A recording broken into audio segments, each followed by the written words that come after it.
ये कुत्ता है जो हमारे होटल के अंदर है, यहीं खेलता रहता है यहाँ पे।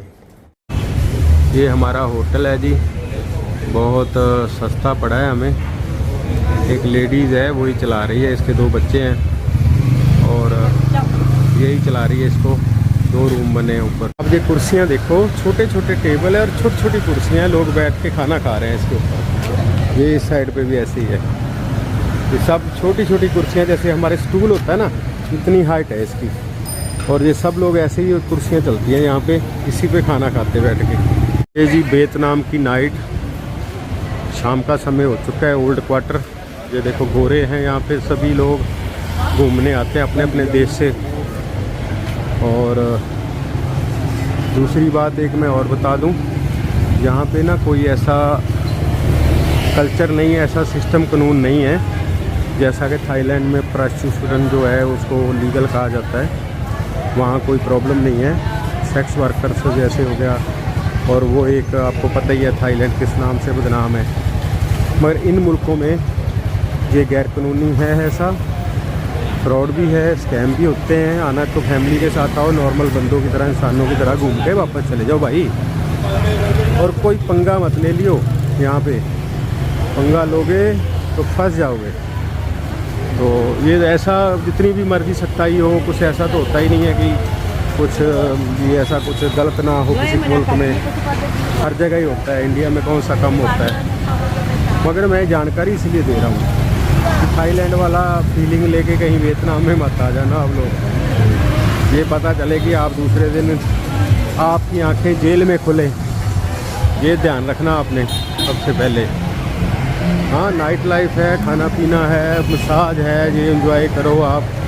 जो टूरिस्ट प्लेस है वो घूमो, कोई दिक्कत नहीं है उसमें। आप आराम से बढ़िया घूम फिर सकते हो।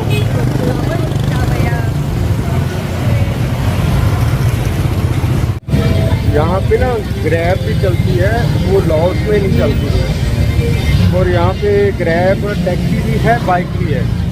बाइक वाले भी आपको 2 जनों को पीछे बिठा लेते हैं, वो सस्ता पड़ता है। आपने अगर कहीं पे जाना है तो आप अपने ऐप से ग्रैब करें। हमने अपने ऐप में ग्रैब कर रखा है। मलेशिया भी, थाईलैंड कहाँ भी गए हम लोग ग्रैब से गए हैं। एक तो ग्रैब वालों की जिम्मेदारी होती है कि आपसे गलत नहीं हो सकता।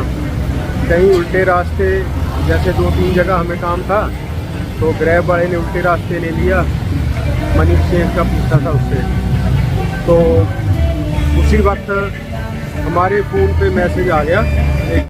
हमने यहाँ का ये जिथ्रोमाइसिन टेबलेट ली है और ये कितने की आई है? 80,000 की 6 टेबलेट पैकिंग है। ये फार्मेसी बनी हुई है यहाँ पे। परमवीर का गला ख़राब था इसीलिए हमने ये किया है। हेलो हेलो, ओरिजिनल है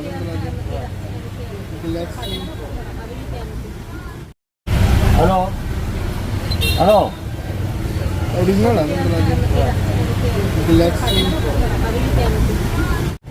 ये एक माई फ्रूट बेच रही है माई रोड के ऊपर। और यहाँ पे फ्रूट ना छिल के पैक करके प्लास्टिक में दिया जाता है और उसको काटा भी जाता है, काट के दिया जाता है सारा फ्रूट। ये सारी शॉपें हैं यहाँ पे, पूरे लगेज बैग और ये सारा स्पा, इसे मसाज बोलते हैं, ब्यूटी। और ये सारी शॉप्स हैं और मैग्नेट शॉप भी है इसके अंदर। इसके अंदर यहाँ पे आप देखोगे तो ट्रैवल एजेंसी भी है, किसी ने टूर बुक करना है तो वो भी है सारा इसके अंदर। और आगे आगे बियर बार, होटल सारा है यार। ये सारा टूरिस्ट एरिया है, ये ओल्ड क्वार्टर बोलते हैं।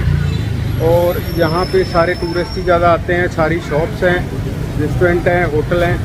यहाँ जो सामान है बहुत महंगा बेचा जाता है।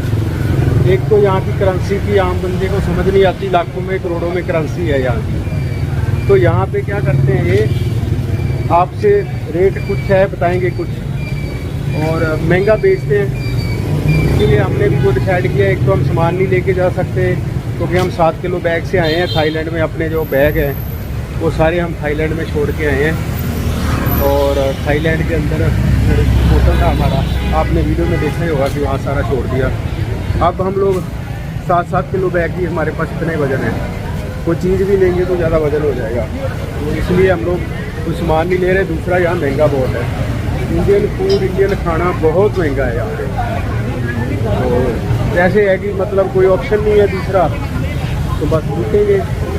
मैं आपको एक रोड दिखा दूँ यहाँ पे, इतना बढ़िया सुंदर बना हुआ है, कैसे है, कितना अच्छा है।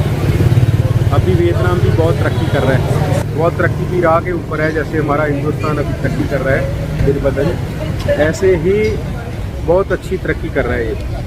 आज से 23-24 साल पहले मैं वियतनाम भी आया था, तो तब की बात है, तो तब तरक्की थी, यानी कि शॉप्स वगैरह या बाकी ज़्यादा नहीं थी, मगर रोड अच्छे थे पहले से।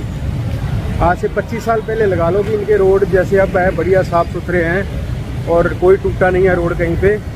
जितने इन्होंने जाल बिछाया है रोडों का, तभी भी ऐसा ही था और अब भी वैसा ही है। तो इसलिए मैं कि यार बात करता हूँ कि धीरे धीरे दुनिया तरक्की कर रही है, एशिया भी तरक्की कर रहा है धीरे धीरे, तो हिंदुस्तान भी तरक्की कर रहा है। इन देशों में आके पता चलता है कि जो हम हिंदुस्तान में रहते हैं ना, हम बहुत अच्छे हैं। बेशक वहाँ यार इतनी साफ़ सफाई नहीं है, इतनी दूसरी सुविधाएं नहीं हैं, मगर वहाँ से हम लोग यहाँ से बहुत अच्छे हैं। बेशक आप इंग्लैंड, अमेरिका, कनाडा चले जाओ, हमने तो वीज़ा इसलिए लिया था कि चलो यार कोई ब्याह शादी होती है, कहीं जाना पड़ता है, दूसरी कंट्रियों का वीज़ा आसान मिल जाता है, मगर हमारा कभी रहने का प्रोग्राम नहीं था। और ये देश जो है, कोई भी है, आप रहोगे तो बहुत महंगे है, रोज़गार के सिस्टम से भी सारा सिस्टम ख़राब, इनका इतना नहीं है अच्छा। तो इस वजह से ये है कि आप अपने देश में रहो।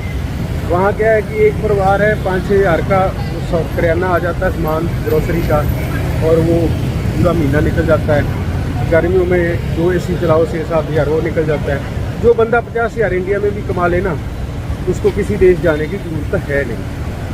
तो यहाँ पे स्ट्रगल ही स्ट्रगल है। वहाँ आप अपनी नींद उठोगे, अपनी नींद सोओगे, घर पे नौकर रख सकते हो साफ़ सफाई करने के लिए। और यूरोपियन साइड या बाकी देशों में भी, जैसे मैं इंग्लैंड भी रहा हूँ बहुत टाइम, तो वहाँ तो सारा काम खुद ही करना पड़ता है, आप खुद ही नहीं कर पाओगे किसी नौकर को घर पे रखना। तो ऐसी बात नहीं है कि वहाँ कुछ है नहीं, है, सब कुछ है वहाँ पे भी, मगर वो है जो मिलियनेयर लोग हैं, अपने इंडियन भी है, मिलियनेयर हैं, उनके घरों में काम करने वाले लोग हैं। तो इस वजह से थोड़ा सा दिक्कत है कि हिंदुस्तान जिंदाबाद, हिंदुस्तान में जो है वो कहीं नहीं है।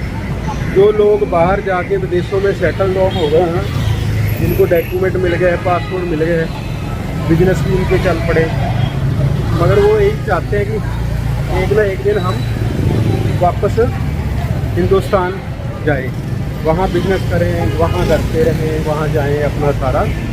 तो ये चीज़ वहाँ पे भी है। तो एक ना एक दिन घर पे आदमी आता ही है। जो प्रदेश में काम करने के लिए चला गया, फर्ज करो कोई कनाडा चला गया, कोई अमेरिका चला गया, तो 30-35 साल में से सेटल्ड होता है वहाँ पे, उसको PR मिलती है। वो बेचारा 25 साल तो अपनी घर की किस्तें उतारने में लगा देगा। फिर उसके बाद बच्चे बड़े हो जाएंगे और वो भी 25-30 साल उसको मशीन बनना पड़ता है काम के मामले में। इंडिया में जैसे फॉर एग्जांपल हम हैं, अपने टाइम से उठते हैं, काम पे जाते हैं, अपने टाइम से घर आ जाते हैं, तो बहुत अच्छा है। अब आपके पास स्किल होनी चाहिए। किसी भी कंट्री में जाओ, इंडिया में रहो, कहीं भी रहो, बढ़िया पैसे कमाओगे। जेकर आपके पास स्किल ही नहीं है, आप पढ़े लिखे नहीं हो, आपने लेबर करनी है, तो वो तो फिर हर जगह ही आपको मुश्किल होगा ही होगा, हर जगह दिक्कत आएगी आएगी। यदि आप पढ़े लिखे हो, कोई डिग्री है, तो आपको हिंदुस्तान जैसा मुल्क छोड़ने की जरूरत नहीं है। हमारा मुल्क भी बहुत अच्छा है, इसमें कोई दो राय नहीं। घूमने के लिए आओ, बिल्कुल आओ घूमने के लिए, कोई प्रॉब्लम नहीं है। हमारा आ गया गार्लिक नान, मिक्स वेज, रायता, ये है शाम का डिनर।